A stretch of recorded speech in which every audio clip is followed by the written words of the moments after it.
आपल्या आयुष्यात आईचं स्थान नेमकं काय असतं? हा प्रश्न वरवर पाहता खूप साधा वाटतो. पण जेव्हा आपण त्याची उत्तरे शोधायला जातो ना, तेव्हा एक वेगळीच गुंतागुंत समोर येते. नक्कीच. म्हणजे ती गुंतागुंत शब्दांत सांगणं खूप कठीण आहे. अगदी बरोबर. म्हणजे बघा, आपण जेव्हा एखाद्या वैद्यकीय निदानाबद्दल बोलतो, तेव्हा तिथे एक प्रकारची अचूकता असते. एखाद्या इंजिनिअरिंगसारखी. हात मोडला असेल, तर एक्स-रेमध्ये ती पांढरी रेघ अगदी स्पष्ट दिसते आणि डॉक्टर अचूकपणे सांगतात की बाबा इथे प्रॉब्लेम आहे. हो, तिथे संभ्रमाला जागा नसते. एकतर हाड मोडलेलं असतं किंवा नसतं. विज्ञान आपल्याला काळ्या आणि पांढऱ्या रंगात उत्तर देतं. पण जेव्हा आपण मानवी भावनांच्या जगात पाऊल ठेवतो ना, लहानपणापासून मनावर बिंबवले जाणारे संस्कार आणि विशेषतः आईच्या प्रेमाचा विचार करतो, तेव्हा हे एक्स-रे मशीन अचानक काम करणं थांबवतं. अगदी खरंय. कारण त्या भावना मोजता येत नाहीत. हो ना, ही फक्त आपल्याला अन्न देऊन वाढवणारी एक व्यक्ती असते की आपल्या संपूर्ण आयुष्याला, आपल्या विचारधारेला दिशा देणारी एक अत्यंत शांत पण प्रबळ शक्ती असते. हे मोजमाप करणं खरोखरच खूप कठीण आहे. आणि हीच ती भावनिक आणि तात्विक गुंतागुंत आहे जी आजच्या आपल्या या सखोल चर्चेचा मुख्य दाभा आहे. कारण आईचे संस्कार हे केवळ एका व्यक्तीपुरते मर्यादित राहत नाहीत. ते एका संपूर्ण पिढीला आणि पर्यायाने संपूर्ण समाजाला आकार देऊ शकतात. बरोबर. आणि म्हणूनच आज आपण अशा एका विषयावर बोलणार आहोत, जो महाराष्ट्राच्या सांस्कृतिक आणि भावनिक जडणघडणीत एक अत्यंत महत्त्वाचा मैलाचा दगड ठरला आहे. तो विषय म्हणजे साने गुरुजी लिखित श्यामची आई. एक असा ग्रंथ ज्याने अनेक पिढ्यांवर संस्कार केले. नक्कीच.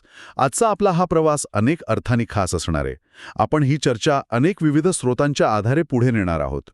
जसे की साने गुरुजींचं चरित्र, 1973 साली ज्येष्ठ विचारवंत नरहर कुरुंदकर यांनी या साहित्यावर केलेले भाष्य.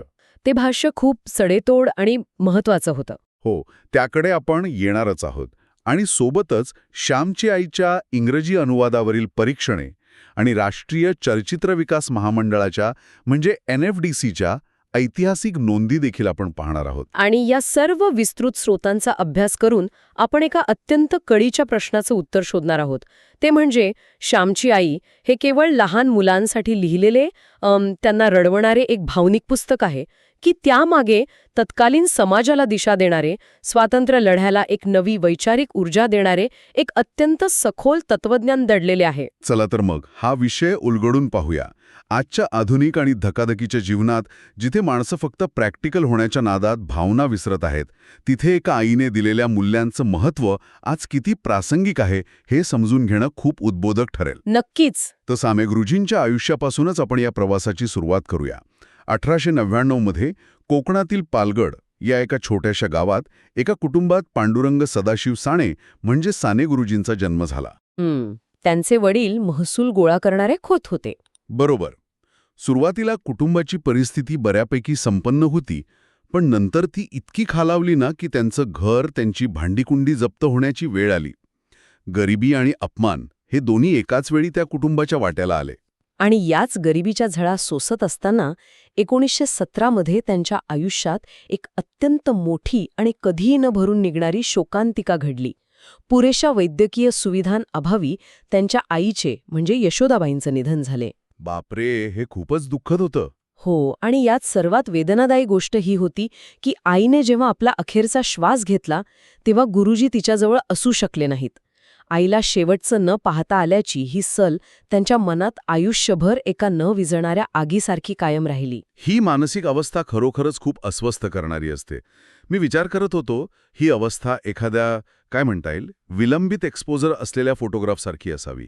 म्हणजे नक्की कसं? म्हणजे बघा, कॅमेऱ्यात प्रकाश तेव्हाच शिरला होता जेव्हा वयाच्या 20शीत गुरुजींनी आपल्या आईला गमावले. तो आघात तेव्हाच झाला, पण तो फोटो पूर्णपणे डेव्हलप व्हायला, ती प्रतिमा कागदावर स्पष्टपणे उतरायला तब्बल 16 वर्ष जावी लागली. अच्छा, खूपच सुंदर आणि अचूक साधर्म्य आहे हे. आणि त्यासाठी त्यांना तुरुंगाच्या एका अंधाऱ्या खोलीची गरज भासली. आईच्या मृत्यूनंतर 16 वर्षांनी जेव्हा गुरुजी 1933 मध्ये सविनय कायदेभंगाच्या चळवळीत भाग घेतल्यामुळे नाशिकच्या तुरुंगात होते ना, तेव्हा ती प्रतिमा खऱ्या अर्थाने डेव्हलप झाली. त्यांनी रात्रीच्या वेळी आपल्या सहकाऱ्यांना आईच्या आठवणी सांगायला सुरुवात केली. आणि इथे सर्वात रंजक गोष्ट ही आहे की या केवळ तोंडी सांगितलेल्या आठवणी नव्हत्या, सहकाऱ्यांच्या आग्रहास्तव गुरुजींनी त्या कागदावर उतरवायला सुरुवात केली. आणि इथे एक अवाक करणारी बाब समोर येते. 36 रात्रींच्या या कथा त्यांनी नाशिकच्या तुरुंगात 9 ते 13 फेब्रुवारी 1933 या केवळ 4-5 दिवसांच्या अत्यंत अल्प कालावधीत लिहून पूर्ण केल्या. फक्त 4-5 दिवसात. बापरे, म्हणजे त्यांच्या लेखणीचा वेग आणि मनात साचलेल्या भावनांचा वेग यात एक अद्भुत ताळमेळ असणार. होय. एका अर्थाने धरण फुटल्यावर जसं पाणी वेगाने बाहेर पडतं तशा त्या भावना कागदावर उतरल्या. पुढे तुरुंगातून सुटल्यावर त्यांनी त्यात आणखी काही कथांची भर घातली आणि 42 रात्रींचे हे पुस्तक तयार झाले. खऱ्या अर्थाने या महाकाव्याचा जन्म तुरुंगाच्या त्या भिंतीनाड झाला. आणि या पुस्तकाचं नाव त्यांनी श्यामची आई ठेवलं. आपण जर नोंदी पाहिल्या तर गुरुजींचं मूळ नाव पांडुरंग आणि घरातलं टोपण नाव राम होतं. तरीही या आत्मकथनासाठी त्यांनी जाणीवपूर्वक श्याम हे नाव निवडलं. मला वाटतं यामागे नक्कीच एक विचार असावा की त्यांना ही गोष्ट फक्त स्वतःपुरती मर्यादित ठेवायची नव्हती. बरोबर. श्याम हे नाव एका अर्थाने सार्वत्रिकतेचं प्रतीक बनलं. ती प्रत्येक भारतीय मुलाची, प्रत्येक घरातील आईची गोष्ट त्यांना बनवायची होती. आणि त्यात ते पूर्णपणे यशस्वी झाले. पण मला इथे एक प्रश्न पडतो. कोणता? म्हणजे हे पुस्तक केवळ एका व्यक्तीची आत्मकथा राहत नाही, तर ते एका विशिष्ट काळाचा समाजशास्त्रीय दस्तऐवज बनतं. या पुस्तकातून आपल्याला 20व्या शतकाच्या सुरुवातीच्या ग्रामीण महाराष्ट्राचे अत्यंत विदारक चित्र दिसतं. टोकाची गरिबी, साथीचे आजार, अस्पृश्यता, गुरांना येणारे आजार आणि या सगळ्यावर मात करत जगण्याची धडपड. हो, पण इथे एक विरोधाभास जाणवतो. जर ही कथा अशा एका जुन्या, प्रतिगामी काळात घडते, जिथे गरिबी आणि जुन्या रूढी आहेत, तर मग आजच्या आधुनिक पिढीसाठी यात काय दडले? या प्रतिगामी पार्श्वभूमीत घडणारी कथा आजच्या प्रगत समाजाला कोणता संदेश देऊ शकते? हां, खूप महत्वाचा प्रश्न आहे. पण हा विरोधाभास फक्त वरवरचा आहे. त्याचा गाभा खूप पुरोगामी आहे.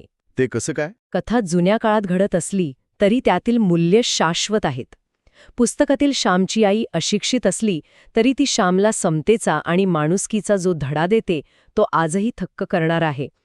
पुस्तकात एक प्रसंग आहे जिथे आई श्यामला अत्यंत स्पष्टपणे समजावून सांगते की त्यांच्या स्वतःच्या पूर्वजांनी खालच्या जातीतील लोकांच्या जमिनी कशा बळकावल्या होत्या. अरेच्छा, म्हणजे ती स्वतःच्या कुटुंबाच्या चुका लपवत नव्हती. अजिबात नाही. ती त्या अन्यायावर पांघरूण घालत नाही किंवा समर्थनही करत नाही. ती एका लहान मुलाच्या मनात त्या अन्यायाची जाणीव निर्माण करत होती. म्हणजे एका अशिक्षित आईने जागतिक पातळीवरच्या तत्वज्ञानाचं बाळकडू अगदी सोप्या शब्दात दिले होते. पण या शिकवणीचा प्रत्यक्ष परिणाम साने गुरुजींच्या पुढच्या आयुष्यात कसा झाला? हे संस्कार फक्त पुस्तकात राहिले की प्रत्यक्ष कृतीत उतरले? याचे अत्यंत ठळक पडसाद त्यांच्या आयुष्यात उमटले. 1946 मध्ये गुरुजींनी पंढरपूरच्या विठ्ठल मंदिरात अस्पृश्यांना प्रवेश मिळावा म्हणून जो ऐतिहासिक सत्याग्रह केला त्याचे बीज या आईच्या शिकवणीतच रोवले गेले होते. खरंच, म्हणजे ती पूर्वजांच्या चुकीची जाणीव. हो, आईने सांगितलेली ती पूर्वजांची चूक आणि त्याबद्दल वाटणारी अपराधीपणाची भावना, याच गोष्टीने गुरुजींना संपूर्ण समाजाच्या वतीने प्रायश्चित्त घेण्यास भाग पाडले. महात्मा गांधींचे सत्य आणि अहिंसेचे तत्वज्ञान त्यांना गांधीजींकडून मिळण्याआधीच त्यांच्या आईकडून मिळालं होतं. खूपच सखोल गोष्ट आहे ही. एका घरातून सुरू झालेली ही शांत क्रांतीच होती. तरीही हे सगळं इतकं उदात्त असताना एका मोठ्या वर्गाने साने गुरुजींच्या साहित्यावर खूप कठोर टीका केली होती ना? हो, दुर्दैवाने. बऱ्याच समीक्षकांनी त्यांच्या साहित्याला रडतराव साहित्य किंवा अतिभावुक म्हटले. रडतराव म्हणजे फक्त मुळूमुळू रडणारे? हो. त्यांच्या मते गुरुजींच्या साहित्यात फक्त अश्रू आहेत आणि या अतिभावुकपणामुळे तरुण पिढी मानसिकदृष्ट्या कमकुवत होत आहे, असा तो आक्षेप होता. बापरे. पण मग या आक्षेपाचं काय झालं? कारण सामान्यतः रडण्याला आपण कमकुवतपणाच मानतो. ही टीका बरीच वर्षे आक्रमकपणे झाली. पण 1973 मध्ये गुरुजींच्या मृत्यूनंतर तब्बल 23 वर्षांनी प्रसिद्ध विचारवंत नरहर कुरुंदकर यांनी साधना साप्ताहिकात एक सडेतोड लेख लिहून या सर्व आक्षेपांचं खंडन केलं. अच्छा, कुरुंदकरांनी काय मांडलं त्यात? त्यांनी अत्यंत महत्वाचा मुद्दा मांडला. कुरुंदकरांच्या मते गुरुजींचे अश्रू हे हतबलतेचे किंवा भ्याडपणाचे नव्हते. ते असीम करुणा, निष्ठा, समाजाप्रती असलेले प्रचंड प्रेम आणि ध्येयवादातून आलेले होते. म्हणजे ते अश्रू कमकुवतपणाचे नव्हते? अजिबात नाही. कुरुंदकरांनी तिथे एक अतिशय सुंदर ऐतिहासिक उदाहरण दिले. त्यांनी बांगलादेशचे नेते शेख मुजीबुर रहमान यांचा दाखला दिला. मुजीबुर रहमान तर खूप लढवय्ये नेते होते. अगदी बरोबर. त्यांनी पाकिस्तानच्या लष्करी हुकुमशाहीला शांतपणे तोंड दिले. मृत्यूला सामोरे जायला तयार होते, पण ते शत्रूसमोर कधीही रडले नाहीत. पण जेव्हा बांगलादेश स्वतंत्र झाला आणि ते ढाक्याला परतले, तेव्हा आपल्या देशवासियांचे मृत्यू आणि हाल अपेष्टा पाहून ते भर जाहीर सभेत ढसाढसा रडले. अरे वा, म्हणजे ज्या माणसाने मृत्यूला डोळ्यात डोळे घालून पाहिलाय तो कमकुवत असूच शकत नाही. त्याचे अश्रू हे करुणेचे लक्षण होते. अगदी तंतोतंत.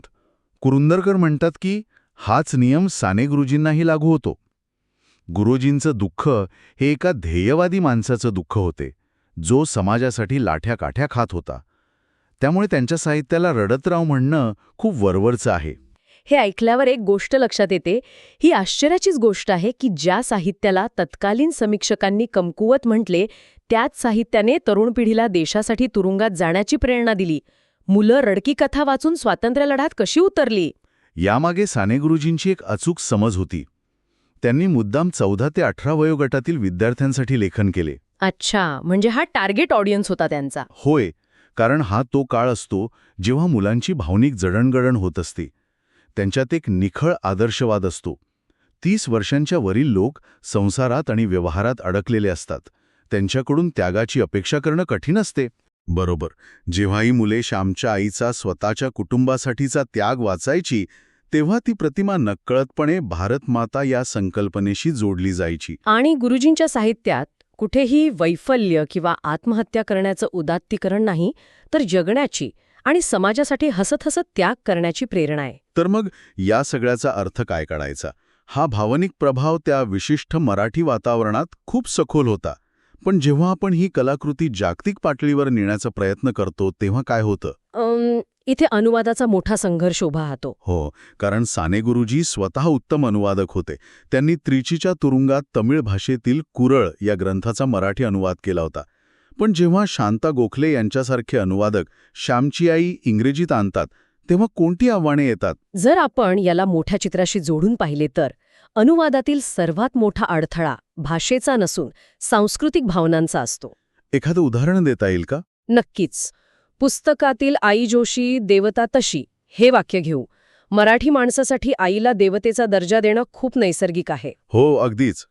पण जेव्हा हे इंग्रजीत mother is like a goddess असं अनुवादित होतं, तेव्हा पाश्चात्य वाचकांना ते अतिभावूक किंवा जुनाट वाटू शकतं. इथूनच एका भाषेतील मातीचा सुगंध दुसऱ्या भाषेत जिवंत ठेवण्याचा संघर्ष सुरू होतो. हे खूपच कठीण आहे. ती खोत घराण्याची गरिबी, अस्पृश्यतेचे नियम हे इंग्रजीत कसे समजावणार? आणि म्हणूनच एखाद्या कलाकृतीचे दुसऱ्या माध्यमात रूपांतर करताना खूप काळजी घ्यावी लागते. शब्दांच्या मर्यादा अनेकदा दृश्य माध्यम भरून काढते. जसे आचार्य अत्रे यांनी 1953 मध्ये या कथेवर आधारित चित्रपट बनवला होता. अगदी बरोबर. आणि या चित्रपटाला स्वतंत्र भारताचा पहिला राष्ट्रीय चित्रपट पुरस्कार म्हणजे प्रेसिडेंट्स मेडल मिळालं होतं. तो एक ऐतिहासिक क्षण होता. हो. चित्रपट माध्यमात अत्र्यांनी तो ग्रामीण वास्तववाद अत्यंत ताकदीने उभा केला. त्यांनी तो मातीचा सुगंध पडद्यावर जिवंत केला, जो कदाचित अनुवादात कुठेतरी हरवण्याची भीती असते.